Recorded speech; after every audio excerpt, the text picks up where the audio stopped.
Hello, I'm Jude Scott and I'm going to show you today how I paint waves, and this is what I use. I'll go through everything with you. I've got a very wide hake brush, which is great to keep your paper damp before you start painting. My favourite calligraphy brushes, a rigger brush, and my 2B mechanical pencil, and all my wonderful Holbein watercolours. I've got a sponge here that is really important to have something to adjust the amount of water in your brush so that your pigments are not too watery and not too thick. The pencil, I'm just going to make one line straight across my paper because I have got a very high horizon for this painting. So I'm just lightly dampening the front. Then I'm going to turn the paper over and really put a lot of water on the back. I'm doing this because I want the paper not to buckle while I'm painting, and if the paper is evenly wet, it will help your paper stay very flat. Because I'm painting on a flat surface, I can then just turn my paper over. I'll just see how it's evenly wet. It's quite wet. So now when I turn it over and I press it down with a roll of kitchen paper, you'll find that your paper will stay flat on your core flute, which is the white board I'm using to paint on. It's like a cardboard plastic. Get it from Bunnings or a hardware shop, and that will stay like that for probably half an hour or more while you're painting. I've got a mix here of Cobalt Blue and a bit of Ultramarine. And the most important thing when you're doing a sky is the paper is slightly damp, so you'll get a lovely soft sky. Don't have hard edges of blue in your sky. Well, I don't want hard edges of blue in my skies. So just keep it nice and soft, and you'll find that you can form the clouds really easily and they look quite believable if that's what you want in your painting. So I've just put in a bit of Prussian blue there as well, but keep the edges soft. Keep adjusting my brush onto my sponge just to make sure that I can then soften those edges for a lovely realistic looking sky. To the blue down there I've added just a touch of Mars Violet, and I'll leave all the paints that I'm using in a list underneath my video when it goes on to YouTube for you so that you can see what I'm using. Just a little bit of cloud takes that stark look off the sky and just makes it look a bit more interesting. I'm not going right down to the horizon here because I don't want to wet right down to the horizon, because when I put my horizon down to get a straight line, I'll just bring the brush that's loaded with paint straight down, well, hopefully straight down. So I'm using Prussian Blue and Ultramarine, and it's quite thick because I want that to have a nice, very, very dark, far distance. Whoops, I've gone up there a little bit. Okay, so that's fixable. Just get a piece of damp tissue. Don't use dry, just use damp. It's just damp, and just you can straighten up your horizon line there. And then I want to make that quite dark on the horizon because it's a long way out. So just run some more dark paint, which is a mix of Prussian Blue and Ultramarine. And don't forget, because I've dampened my paper slightly before I've started, that paint will become lighter as it dries. So the more water you have in your paint, the more it's going to dry. Or the lighter, sorry, it's going to dry. So you can see that the paint there is moving really nicely across that wet area of paint. So I'm just going to put now some Cobalt Green, Cobalt Turquoise in, and it's really thick paint. I like those little sparkles in the water there. So now I'm just going to put some more pigment so that there's a reason why I'm putting really thick pigment on, and that'll be clear in a moment. So take some time to do this. You don't have to rush it. You can vary the tones within that water.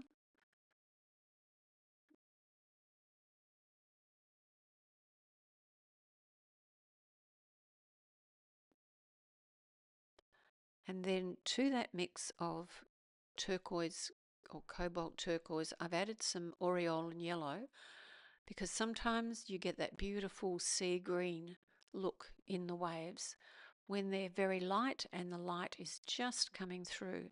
It gives the most beautiful colour. So just a little bit of aureole yellow. You can see how thick the paint is, but it's also pretty damp. So we're going to get that paint to actually move up into the other area of pre-painted paper with your brush.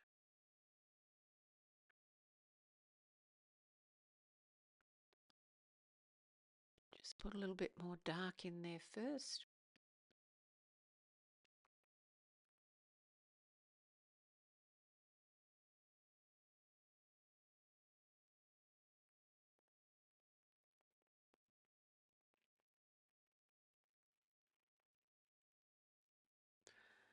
I might even put some thicker paint there. So the thicker that line of pigment is there, when I come in with a damp brush, I can actually see how that's quite wet. I can push that up and start to form waves. So I've washed all the paint off my brush and I'm just dampening down. You can see from the image that I've put as an insert there how it's very light in that corner. So press your brush down really hard and you'll find that you can lift off that paint. Holbein is brilliant for lifting off, and it leaves very, very little pigment behind on your paper. So that's one of the reasons that I love using Holbein paint. It lifts off beautifully. I'm changing brushes here. This one's a bit more heavy duty, and I can actually push that pigment right up and it will get it. I can get it to look like it's a wave that's exploding onto the beach. And this scene was taken up at a place called Wago, up just south of Kalbarri, and it's beautiful for fishing. There's a huge reef right along probably 10 kilometres of coastline there, and we didn't catch a single fish, but I had a great time just sitting, really studying the waves and watching how they formed. So it really helped me paint this painting. So again, I'm lifting off, pressing down really hard on my paper with an almost dry brush. Keep rinsing it and lift off that pigment.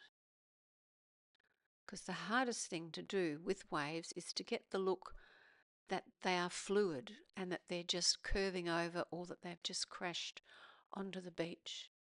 So I'm using my photograph just as inspiration for this painting. I'm not trying to paint exactly what's in the photo.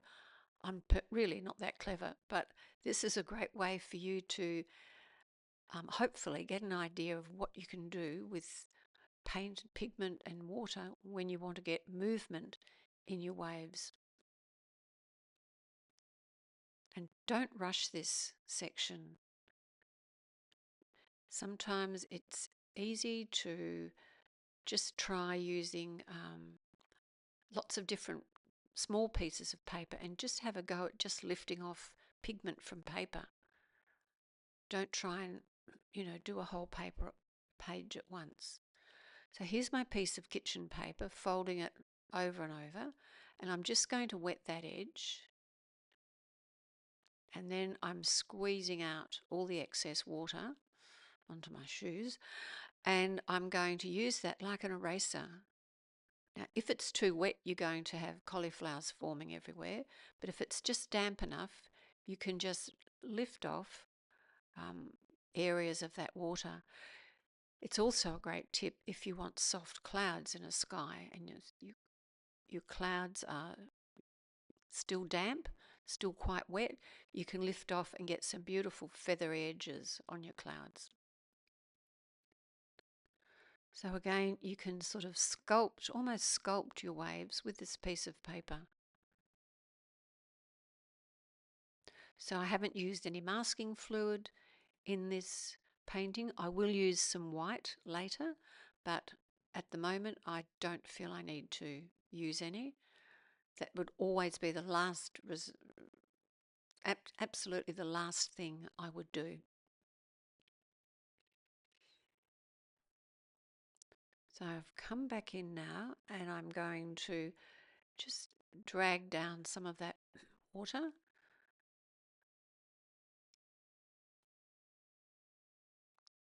Come down a little bit.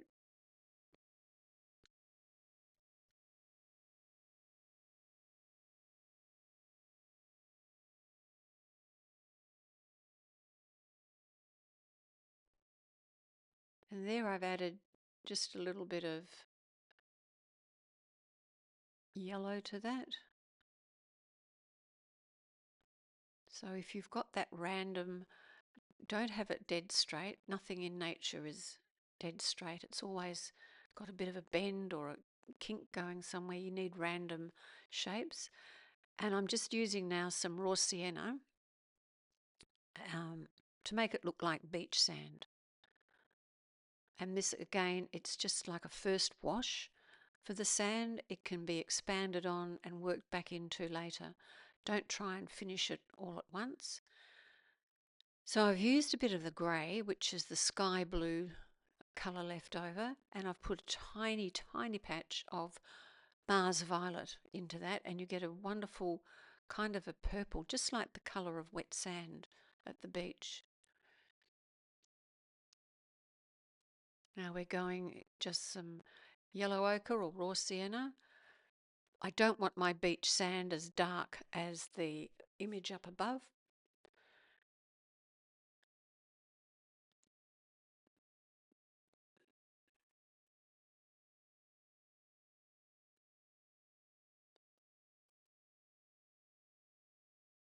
And again, here's that grey, which is just the blue and some Mars violet.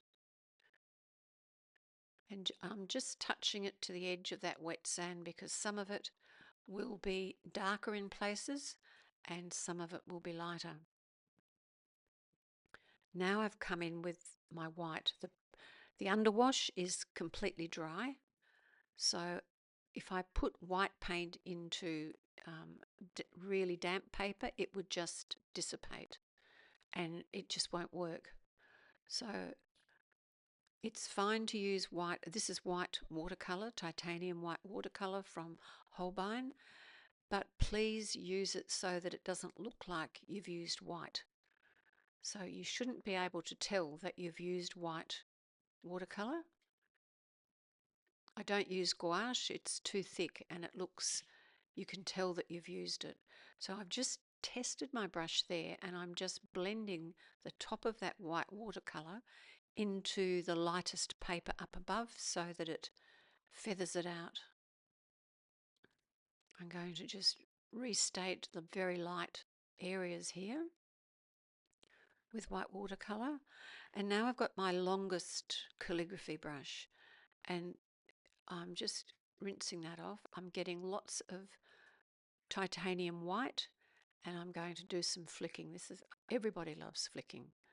So if you flick, make sure you're not flicking lovely straight lines straight up from your wave. Make sure the waves or the splatters are at an angle so it looks like there's movement that's made that spray go up in the air.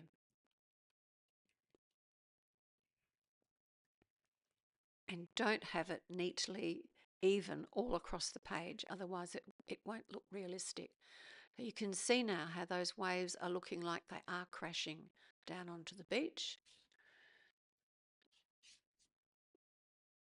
And the sand is looking wet and it's going quite well, I think, at this stage.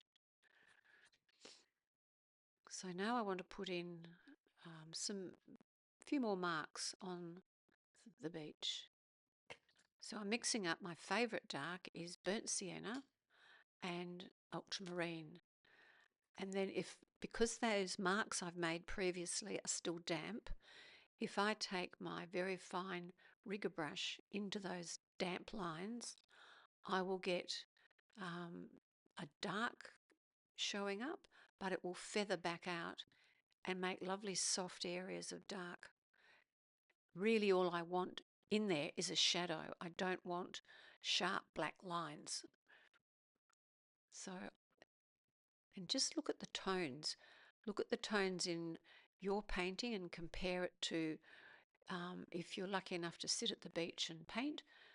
Check the tones and spend time observing waves, have a look, see how they react, take photos, do lots of sketches, and test out your colours at the beach. If you like painting waves, that's what I did when we were sitting on the beach at Wago Station. And it really gives you an understanding of the dynamics of moving water, the foam, and I sat there and thought, how can I get those waves to look like they're crashing on the beach? So it's probably a little bit dark there, but that will lighten as it dries. So there you go, that's lightened in the far distance there. So now I've got my lovely scruff brush, which is I've banged around, and I can use the edges of that to just get, there was masses of seaweed on the beach all tangled up. And this is a great brush to get tangled looking piles of seaweed. Just put a little bit of water on that white now just to soften that a bit.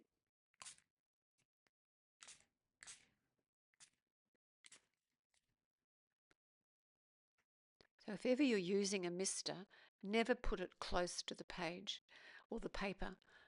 Mine was probably about 20 centimetres at least from the actual surface of the paper. If you spray it and it's too close, you'll find it will just dissipate all your paint and you won't be happy. And we like artists to be happy. So I'm going to mix up a purpley shade, and it's Cobalt Blue and Rose Madder. And I want a warm purple, and I'm just going to touch that into the depths of the seaweed as a shadow. Because it was a brilliantly sunny day when we were there. So the shadows were quite strong.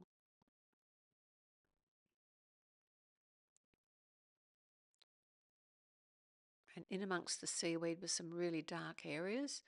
So I've just turned the page on the side so that I can film and paint at the same time. Otherwise, all you see is the top of my head.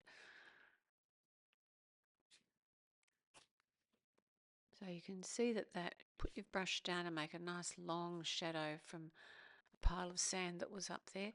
And you can see how that's come together quite okay, quite nicely. Put a little bit more dark in there. That's just the same colour that I've used for the seaweed because the wet sand seems to have faded completely. So don't rush your painting and take time to look and see what you think might need adjusting.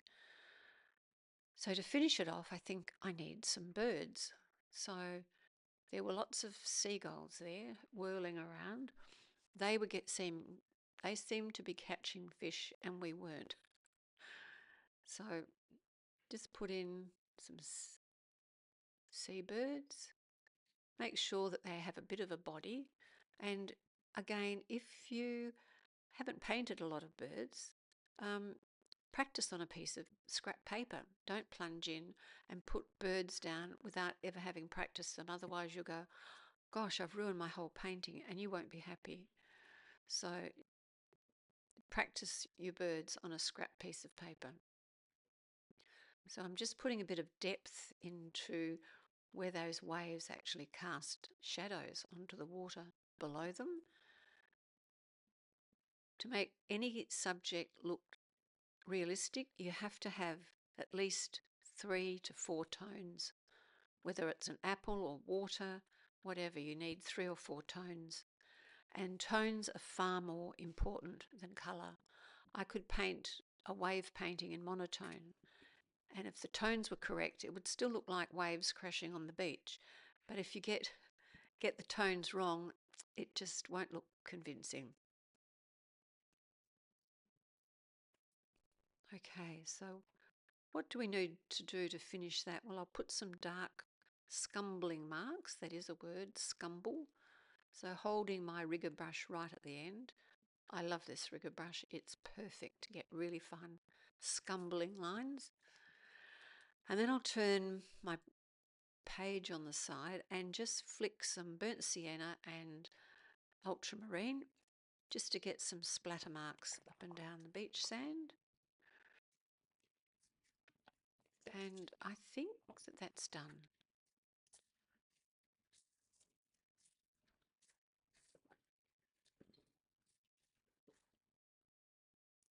I think I'll just sign that one. So thanks very much for watching. I hope you've enjoyed this painting, and I hope it encourages you to practice with your water.